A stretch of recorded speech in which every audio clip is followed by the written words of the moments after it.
No hay duda alguna, el secreto de la permanencia, viabilidad y rentabilidad de cualquier agricultor está definitivamente en el suelo.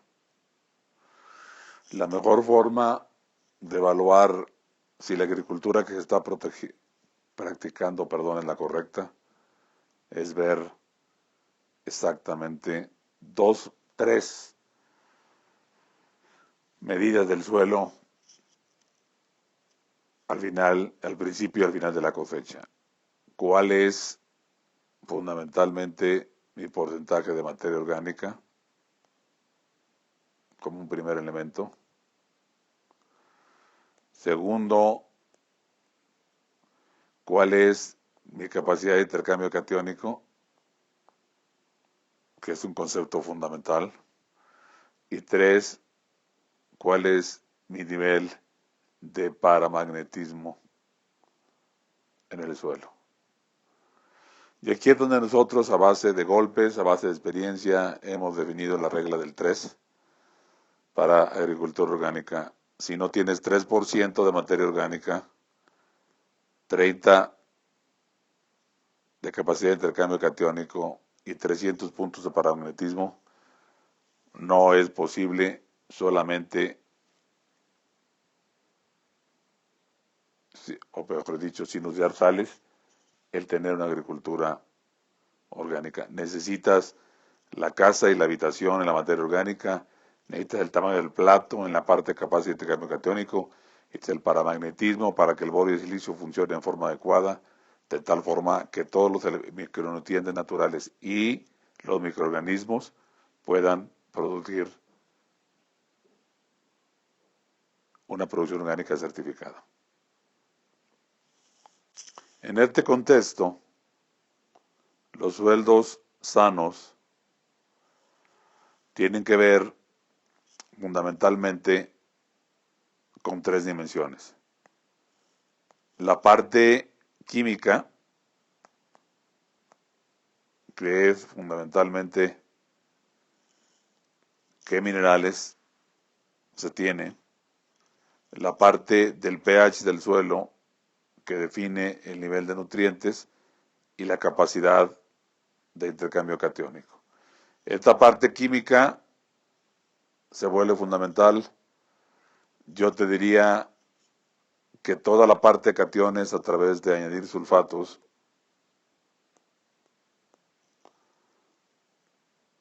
me tendrían que dar todo el magnesio, el potasio, y estamos hablando de cobre, manganeso, zinc, fierro y definitivamente cobalto, níquel. Debería de añadirse y revisar como una cuestión básica la parte de minerales, pero por otro lado estamos hablando del balanceo que hablamos de Albrecht, de calcio, magnesio y potasio. El pH se vuelve fundamental, el mejor alrededor de 6.4, 6.5 de pH, que ahorita platicaremos en detalle, y sobre todo ver la capacidad de intercambio catiónico. El segundo tema, o la segunda pata de este suelo fértil, es fundamentalmente la parte de oxigenación del suelo, y esto depende mucho de la relación calcio-magnesio. El magnesio tiende a compactar el suelo, pero más importante de esto es entender que el oxígeno es el principal elemento paramagnético y fundamental en el proceso de clorofila de la planta. Y entonces esta parte física del suelo se vuelve algo fundamental. Albrecht comentaba que en la medida que tú balanceas calcio, magnesio y potasio, el pH del suelo tiende a 6.4 y el mayor contenido de oxígeno en la planta se puede lograr cuidando claramente este balanceo. La tercera pata del suelo fértil viene por un lado o empieza con la materia orgánica. Esta materia orgánica que se crea a través de micorrizas o de hongos benéficos fundamentalmente, es al final de cuentas la que ayuda junto con la arcilla, ¿sí? La materia orgánica más la arcilla se vuelve en el condominio, en el edificio de apartamentos para todos los microorganismos. Bueno, fundamentalmente estamos hablando de bacterias benéficas. Se vuelve muy importante y obviamente entra a todo el proceso de CO2. El CO2 es constante o está en el suelo a través de materia orgánica o está en el aire.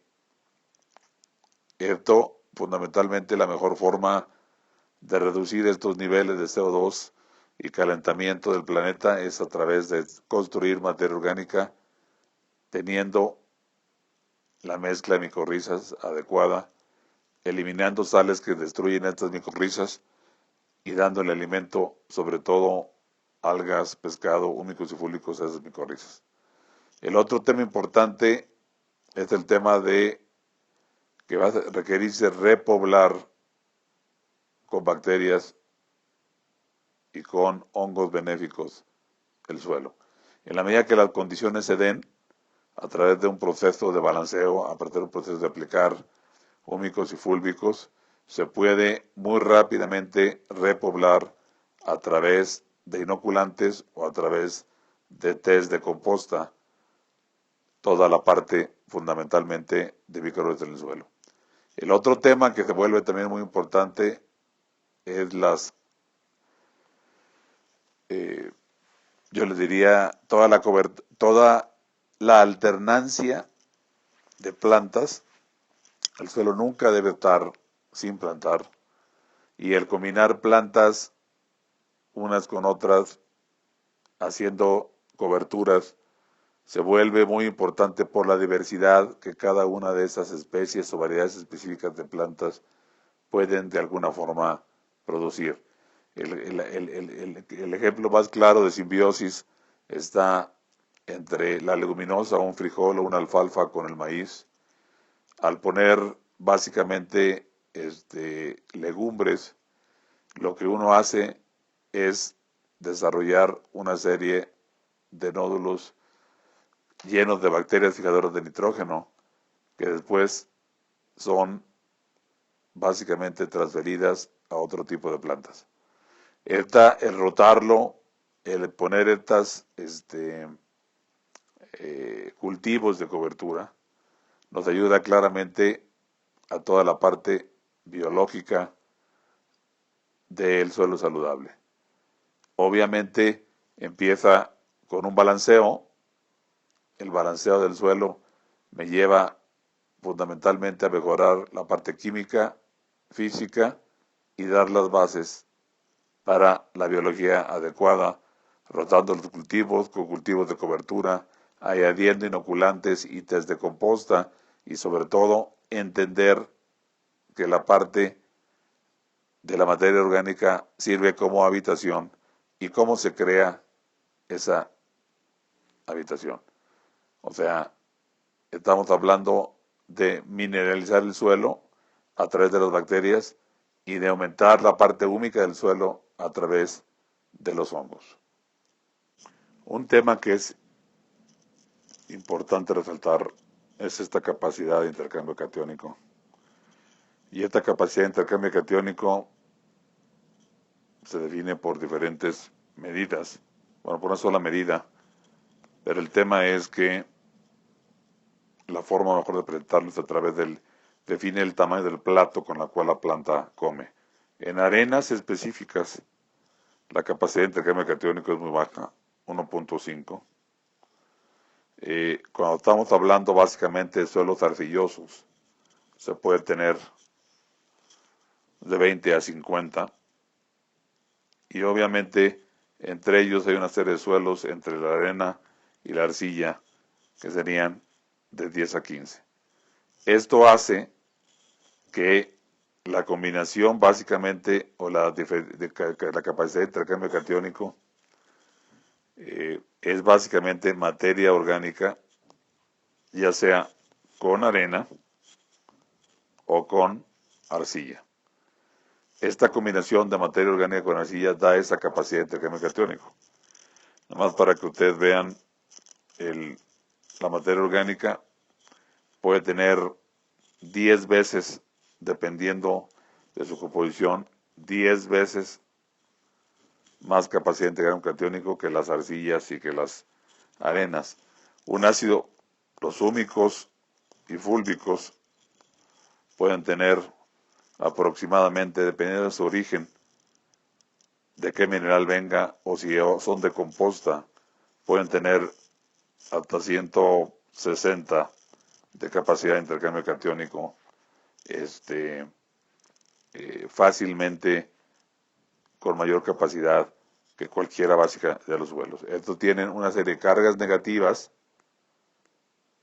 Estas cargas negativas lo que hacen es que todo lo que es positivo, empezando por el amonio, calcio, magnesio, potasio, sodio y todos los micros, no todos, cobre, la mayoría, manganeso, zinc, fierro, cobalto, níquel, todos estos con carga positiva puedan definitivamente estar ligados y almacenados a estos platos. Todos estos productos, todos estos minerales o nutrientes pueden ser interceptados por la raíz y es esa capacidad de intercambio catiónico. Todo esto es importante balancearlo en el suelo, todo esto es asegurarnos que existen los mínimos y si no añadirlo al suelo, porque va a tener esas cargas negativas el suelo si tiene la capacidad de intercambio catiónico, que puede ser aumentado por zeolita o por minerales o por arenas de roca, para aumentar esta capacidad de intercambio catiónico. Se tiene que mineralizar de tal forma que el plato se aumente y me permita poder realmente almacenar el máximo número de cationes en el suelo.